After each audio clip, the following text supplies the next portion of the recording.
ufite Yesu mugenzi ntugacike intege, kuko ibikunanira byose yarabishoboye.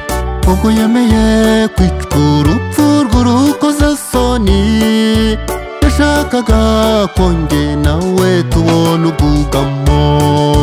Gira ibyiringiro nshuti, kuko Yesu uri muzima, agutegeye amaboko yiteguye kukwakira. Kuko n'ahandi muri iyi si wabonera amahoro, muri Yesu honyine niho hari uburuhukiro. Gira ibyiringiro nshuti, kuko Yesu uri muzima, agutegeye amaboko yiteguye kukwakira. Kuko n'ahandi muri iyi si wabonera amahoro, muri Yesu honyine niho hari uburuhukiro.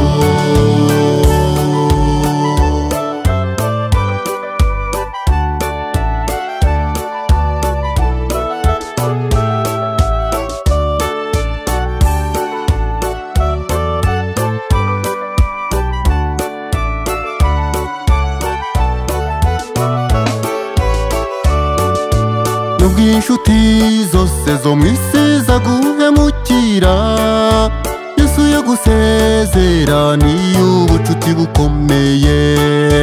Nubwo ingorane z'isi zihora zikuzengurutse, wibuke ko Yesu yagusezeraniye imbaraga.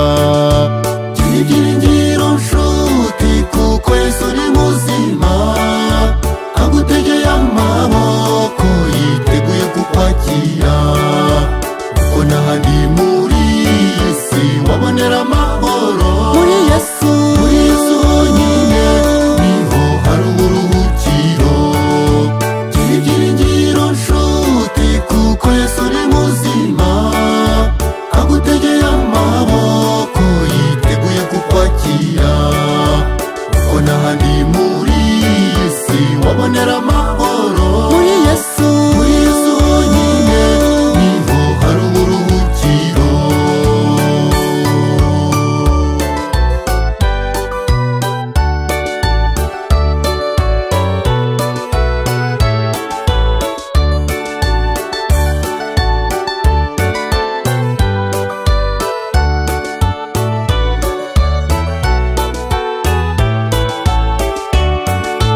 Siko bizahora ku bategereje umukiza, kuko hirya y'urupfu dufite ubundi buzima bushya.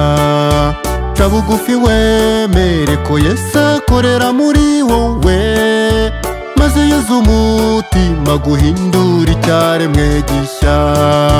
Gira ibyiringiro nshuti, kuko Yesu uri muzima, agutegeye amaboko yiteguye kukwakira. Kuko n'ahandi muri